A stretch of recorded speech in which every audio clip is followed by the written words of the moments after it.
तो नमस्कार दोस्तों, क्या हो गया है हमारे जमाने को।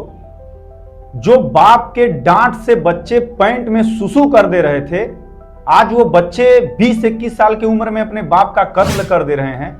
इससे समाज को थोड़ा तो सजग होना पड़ेगा। हमारे परवरिश में कमी है या हमारे देखभाल में कमी है, इस पे हमें ध्यान देना पड़ेगा।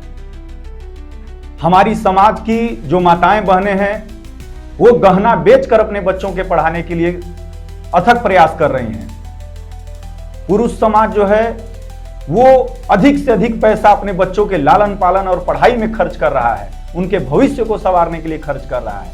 लेकिन रिजल्ट क्या आ रहा है कि उस बाप को ही खत्म कर दो, सारा प्रॉपर्टी मेरे नाम से हो जाएगा। आखिर इस मानसिकता की नींव कहां से भरी जा रही है? इस मानसिकता को लाने में किसका हाथ है? सवाल ये उठता है।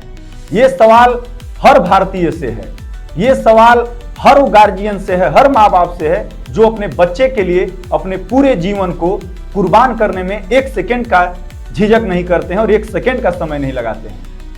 हमारे यूपी बिहार में बच्चों के पढ़ाई को लेके कुछ गार्जियन इतने सीरियस हैं कि जमीन जत्था को बेचने से लेके गिरवी रखने का भी काम कर रहे हैं। लेकिन अंततः हो क्या रहा है? रिजल्ट क्या मिल रहा है? जो बच्चे 20 साल की उम्र में अपने पिता का हत्या कर दे रहे हैं, वो भी सामने से गोली मार के, और उसको जो है सो टुकड़े टुकड़े काटने का काम कर रहे हैं, ये सोचने का विषय है। समाज में जागरूकता लाना बहुत ही जरूरी है, जिससे कि ऐसा घटना दोबारा ना हो। और मुझे एक छोटा सा बात और कहने का मन कर रहा है। मुझे घिन आ रही है हमारे मीडिया समाज वालों से। मैं कोई पत्रकार नहीं हूं, मैं आम आदमी हूं और मेरा काम पत्रकारिता करना नहीं है। जस्ट एक मुद्दा देखा तो मैं एक वीडियो छोटा सा बना दिया आप लोगों के लिए। जो पत्रकार बंधु हैं वो उस बेटे के कत्ल को हटा के दूसरे बिंदु पर बात कर रहे हैं कि मानवेंद्र का किसी और के साथ चक्कर चल रहा था, तो किसी और औरत के चक्कर में वो पड़े थे। मानवेंद्र ने 2017 में अपने लड़के को जो है सो ये बोले वो बोले। ये सब क्या है यार? ये सब घिनौनी बातें क्यों करना है?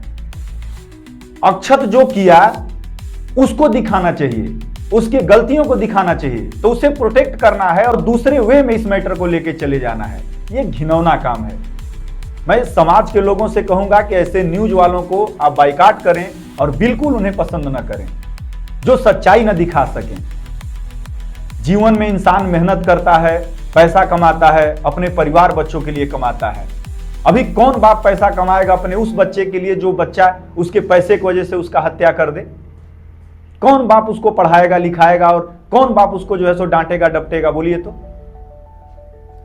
पहले के जमाने में, हम ज्यादा दिन नहीं जा रहे हैं, 20 साल पहले की बात कर रहे हैं, कि अगर किसी के गार्जियन डांट देते थे तो बच्चा पैंट में सुसु कर देता था।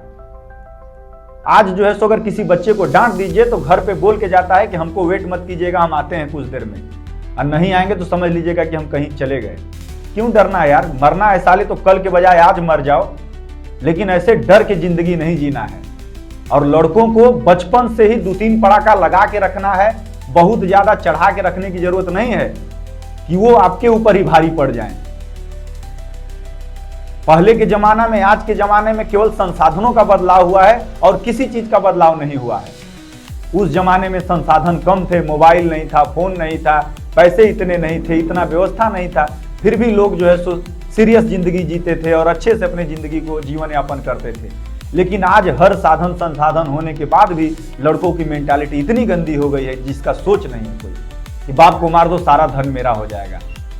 ये कितनी गंदी सोच है और इसे कौन बढ़ावा दे रहा है? हम और आप दे रहे हैं। एक शराब कारोबारी, एक पैथोलॉजी चलाने वाला कारोबारी जो करोड़ों का प्रॉपर्टी बनाया अपने बीवी बच्चों के लिए, और वही बच्चा उसका जान ले लेता है। ये निंदनीय है, ये शर्मनाक है। और हमें और आपको इस पे जागरूक होने की जरूरत है, और हमें और आपको अपने बच्चों के परवरिश में बहुत ध्यान देने की जरूरत है। आप शिक्षा अच्छा दे सकते हैं, लेकिन अगर संस्कार अच्छा नहीं देंगे तो आपके बच्चे जीवन में कभी तरक्की नहीं कर पाएंगे। अगर तरक्की करेंगे भी तो केवल पैसे जुटा पाएंगे, पैसे इकट्ठा कर पाएंगे, लेकिन समाज में कैसे रहना है और समाज को कैसे बेहतर बनाना है ये वो कभी नहीं कर पाएंगे। मेरी बात थोड़ी कड़वी लग सकती है, इसलिए मैं आपसे माफी चाहता हूं। अगर आपको ये वीडियो पसंद आया हो तो चैनल को सब्सक्राइब करना बिल्कुल न भूलें। बहुत बहुत धन्यवाद। Thank you so much.